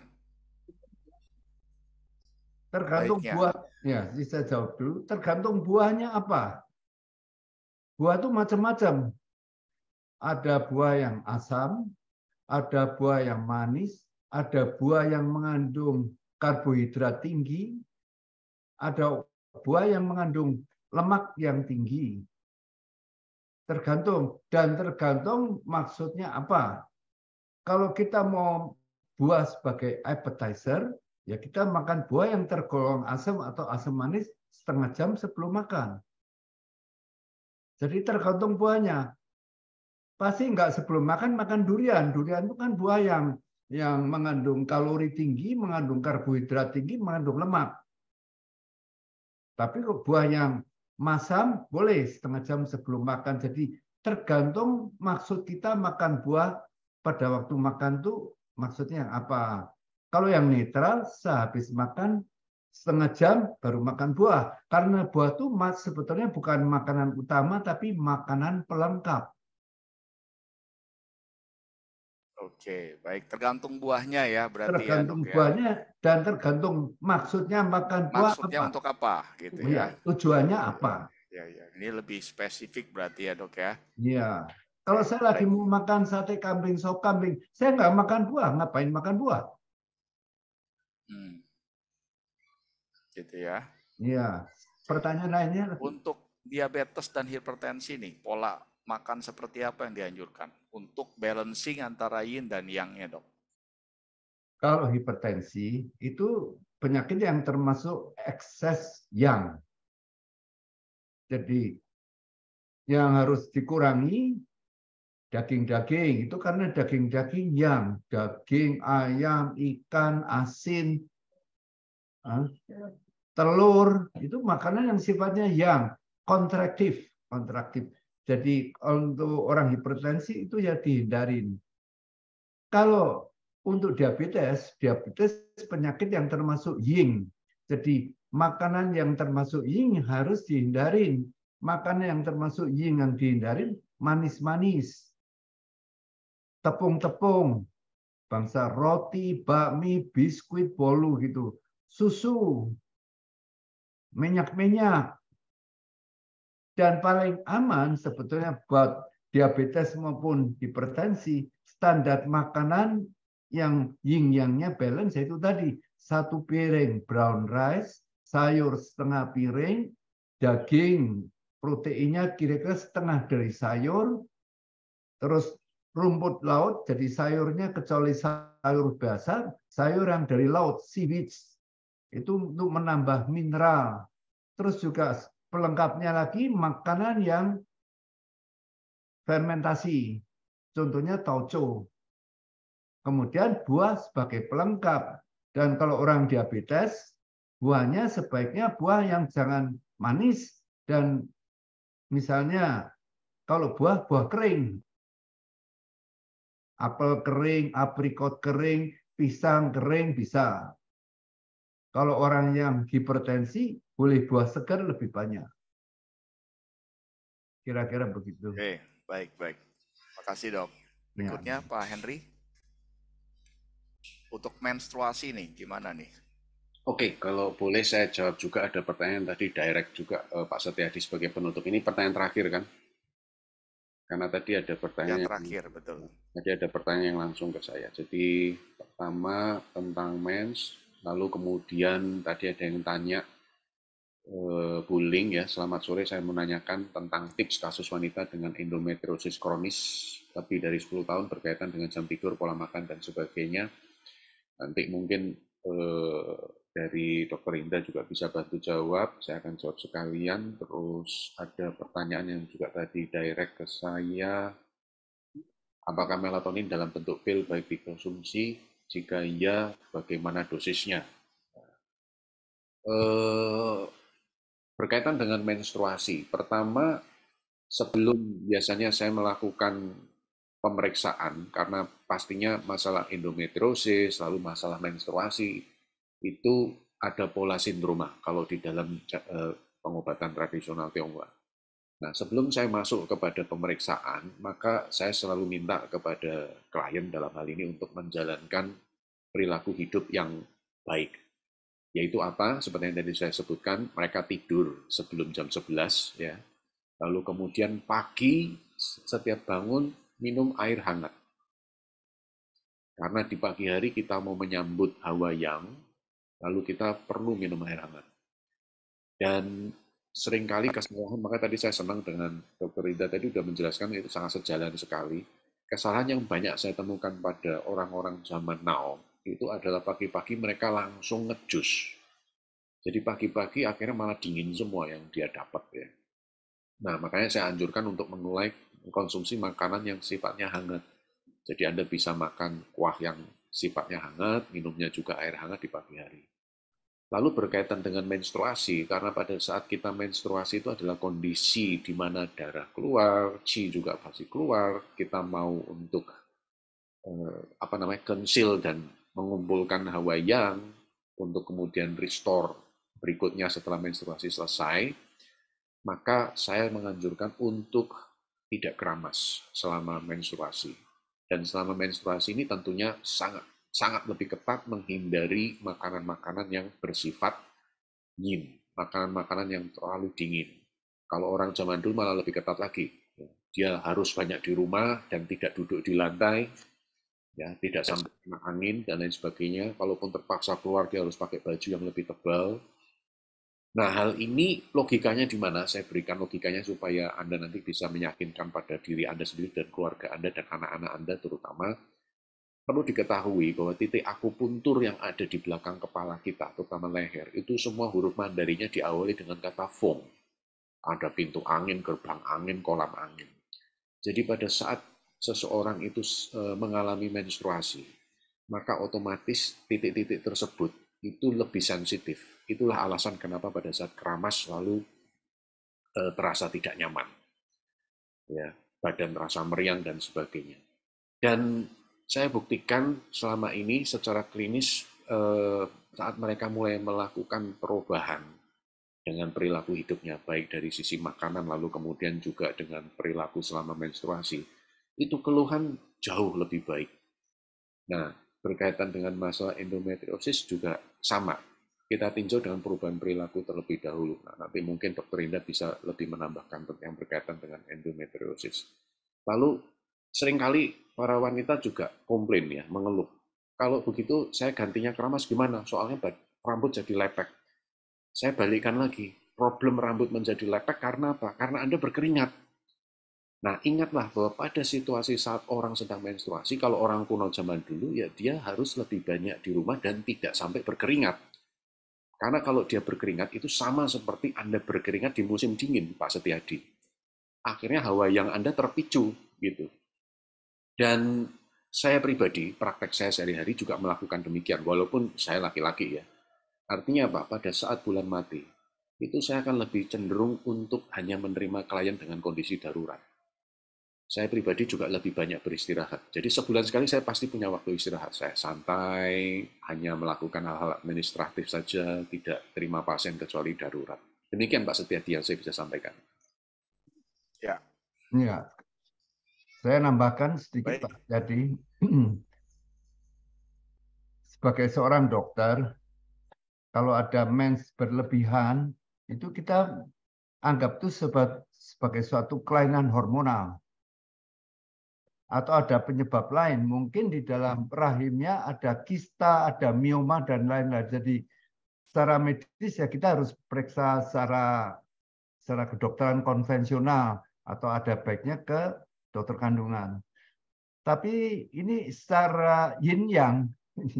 Nah, ini saya mau nambahkan sekali lagi, tapi ini mungkin off the record ya. Itu kalau orang mens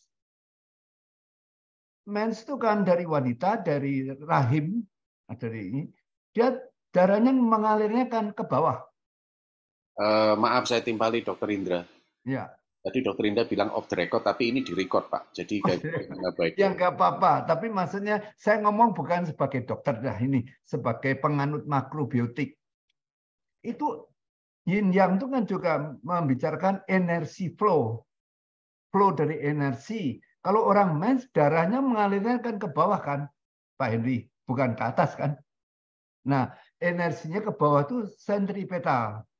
Karena itu kita harus dilawan supaya kasih energi force yang arahnya ke arah atas, yang sentrifugal. Nah, dalam hal ini apa?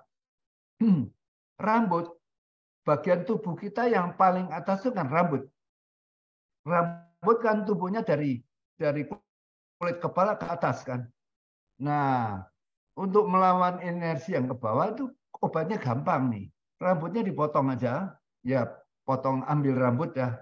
Rambutnya terus dikeringkan mungkin dengan dipanggang apa, terus dibikin teh, minum teh aja mensnya berhenti. Ini makanya ini, atau kalau nggak rambut suaminya. Maka saya bilang off the record ini, tapi ini kan nggak ada salahnya dicoba. Kalau mens nggak berhenti perdarahan itu, kalau secara yin yang energinya itu ke bawah, mengalir ke bawah. Nah, kita harus dilawannya pakai yang makanan yang membuat energinya ke atas. Dalam hal ini rambut dari kepala. Potong rambut sedikit, nggak usah dibotakin, itu dengan caranya dipanggang rambutnya, dibikin teh, diminum, udah. Ini Oke. Off the record, off the tapi record. menarik ya. Oke, ini banyak yang pada ke tukang cukur rambut kayaknya buat ngambil teh. Iya. Oke, baik.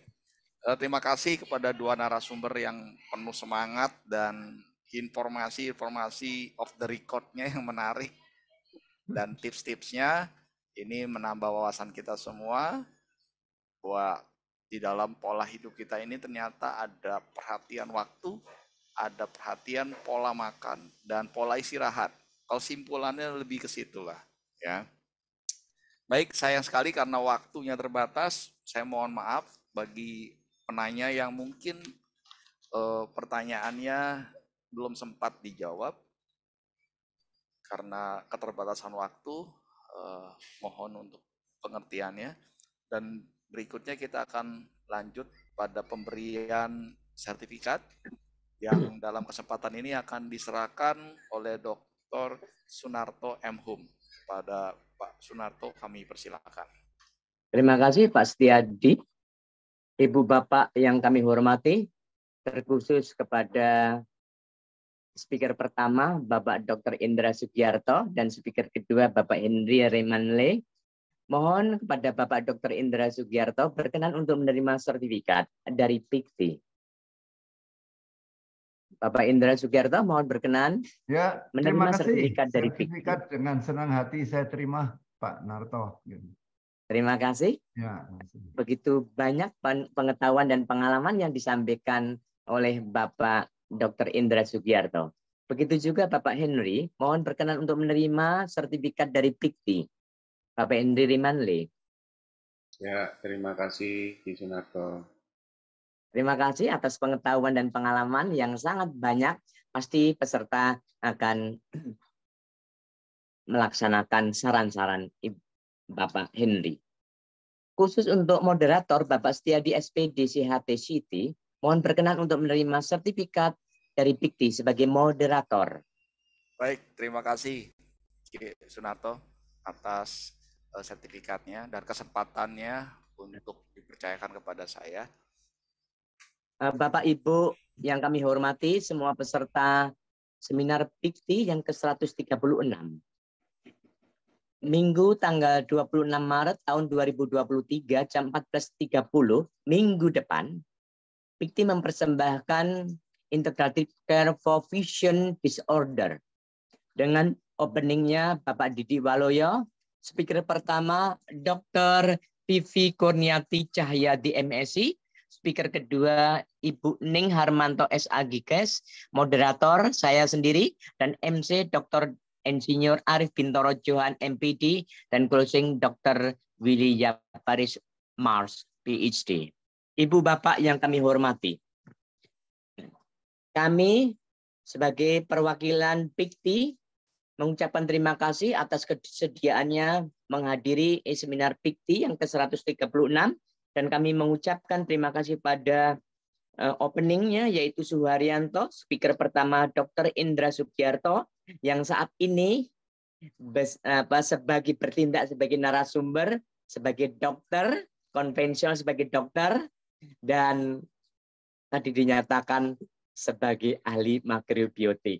Dan pastinya teman-teman mendapatkan pengetahuan, pasti juga akan dicoba bagi wanita yang menstruasi lama, nggak berhenti-berhenti, coba potong rambutnya dipanggang, terus kemudian diminum. Rasanya apa ya? Boleh nggak Pak Indra? Nanti saya akan coba rasanya. Ibu Bapak sekalian, bahwa